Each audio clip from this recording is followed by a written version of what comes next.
नमस्कार दोस्तों, स्वागत है आप सभी का आज के हमारे वीडियो में। आज की इस वीडियो में हम बात करने वाले हैं, यदि आपने भी 2026 के अंदर PSSOU यानी कि पंडित सुंदरलाल शर्मा विश्वविद्यालय से प्री बीएड का एंट्रेंस एग्ज़ाम दिया था, तो आपको हमने जो है वो 11 तारीख को या फिर जो है वो 12 तारीख को, ठीक है, एक वीडियो बनाकर बताया था कि आपका जो है यहाँ पर बीएड की चयन सूची आ चुकी है। आपका जो है वो जिन जिन विद्यार्थियों का सिलेक्शन जो है वो हुआ है, उनकी लिस्ट यहाँ पर जो है वो आ चुकी है।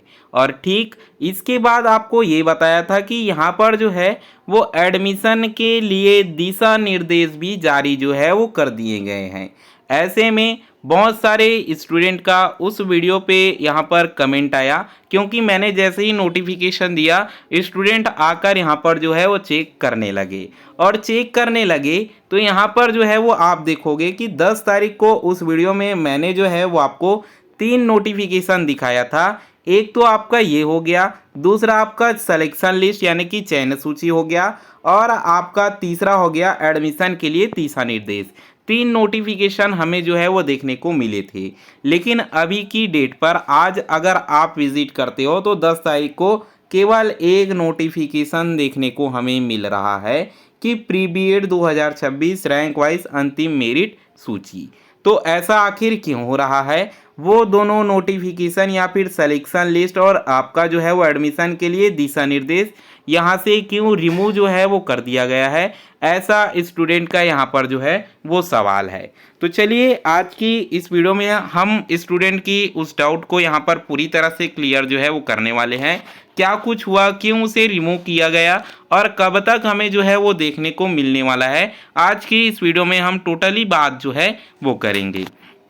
लेकिन वीडियो में आगे बढ़ने से पहले यदि आप हमारे चैनल में पहली बार आए हो, और चैनल को आपने सब्सक्राइब नहीं किया है, वीडियो को लाइक करके बेल आइकन ऑल पर सेट नहीं किया है, तो जल्दी से आप चैनल को सब्सक्राइब कर दीजिए, बेल आइकन ऑल पर सेट कर दीजिए, और साथ ही वीडियो को लाइक करके शेयर कर देना उनके पास जो PSSU से 2026 में प्री बीएड का एंट्रेंस एग्ज़ाम जो है वो दिए हैं।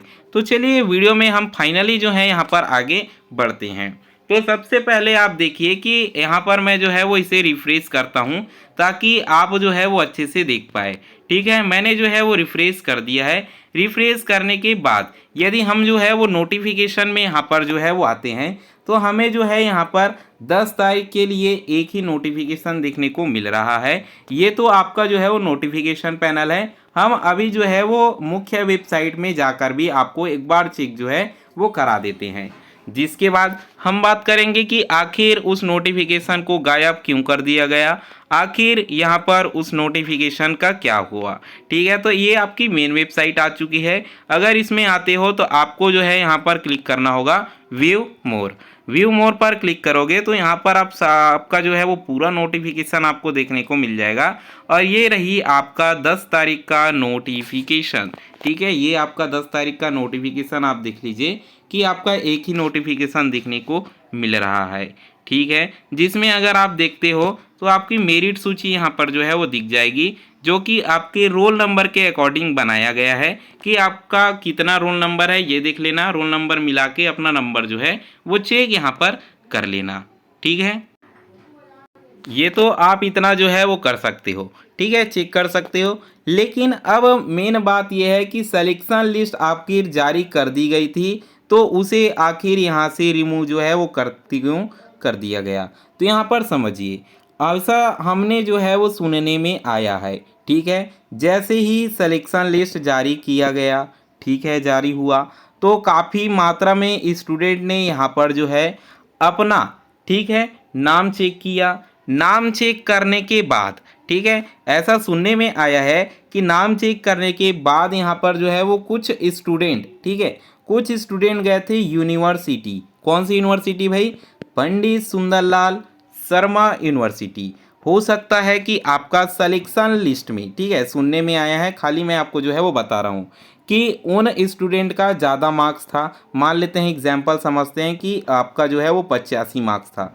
ठीक है, 85 नंबर था, लेकिन उस सिलेक्शन लिस्ट में 80 वालों का नंबर यहाँ पर जो है वो आ चुका था, नाम सेलेक्ट हो चुका था, लेकिन उन 85 वाले स्टूडेंट का जो है वो सिलेक्शन यहाँ पर नहीं हुआ था।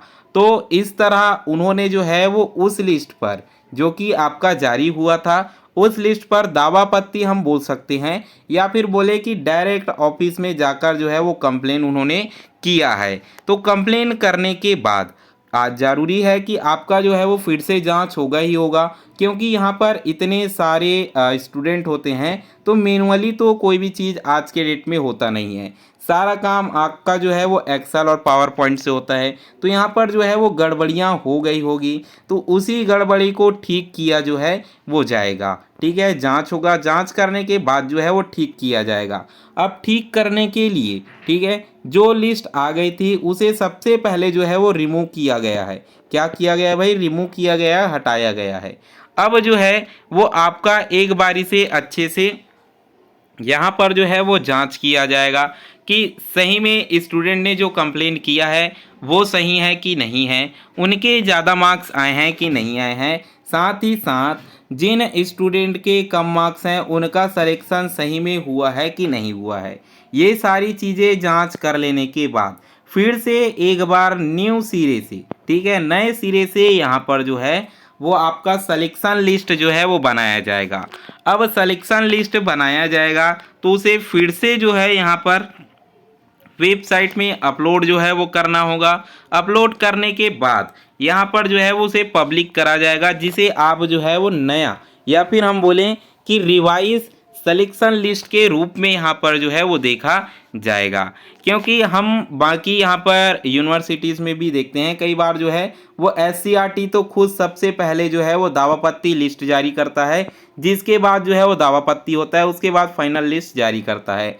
ठीक उसी प्रकार BSc नर्सिंग का भी होता है, सबसे पहले जो है वो लिस्ट जारी कर दिया जाता है, लेकिन कोई गड़बड़ी निकलती है तो रिवाइज लिस्ट फिर से जारी जो है वो किया जाता है। तो आप कुछ इसी प्रकार इसे जो है वो समझ सकते हो कि शायद उस सिलेक्शन लिस्ट में कुछ गड़बड़ियाँ या फिर कुछ कमियां पाई गई थी, जिसके चलते उसे रिमूव कर दिया गया है। अब जो है वो आपका न्यू यहाँ पर सिलेक्शन लिस्ट आएगा, जिस सिलेक्शन लिस्ट में अगर आपका नाम होता है तो आप बिल्कुल यहाँ पर एडमिशन जो है वो ले सकते हो। अब बात करते हैं कि आपका न्यू सिलेक्शन लिस्ट जो है वो कब आने वाला है। देखिए, जैसे ही उसका कंप्लेन हुआ है उस पर कार्य जो है वो चालू हो चुका है। जांच होगा तो जांच के लिए आप समझ लीजिए कि मैक्सिमम जो है वो 10 दिन तो लगेंगे ही लगेंगे। ठीक है, कम से कम 5 दिन और ज़्यादा से ज़्यादा 10 दिन। ठीक है, तो इन दोनों तारीख के बीच में, या फिर मैं बोलूं कि आपका 10 तारीख को जारी कर दिया गया था, तो 10 दिन हम मैक्स टू मैक्स लेके चलते हैं। क्योंकि अब देखिए कि कल आपका जो है छत्तीसगढ़ में त्यौहार था तो ऑफिसेज बंद थी। ठीक है, 15 अगस्त को फिर से यहाँ पर बंद हो जाएंगी। ठीक है, उसके बाद जो है वो आपका 16 अगस्त को संडे हो गया, 2 दिन तो ऐसे ही बंद हो जाएगा। तो आप समझ के चलिए कि 20 तारीख के आसपास आपका रिवाइज लिस्ट या फिर जो है वो नया सिलेक्शन लिस्ट देखने को मिल सकता है, और ठीक उसी समय आपका DLED का भी जो है वो देखने को मिल जाएगा। तो आज की इस वीडियो में केवल इतना ही। वीडियो में अंतिम तक बने रहने के लिए धन्यवाद। चैनल में पहली बार आए थे सब्सक्राइब कर देना, वीडियो को लाइक करके बेल आइकन ऑल पर सेट कर देना, ताकि हर ज़रूरी नोटिफिकेशन सीधे तौर पर आप तक पहुंचती रहे और आप कोई भी ज़रूरी जानकारी बिल्कुल भी मिस ना करो।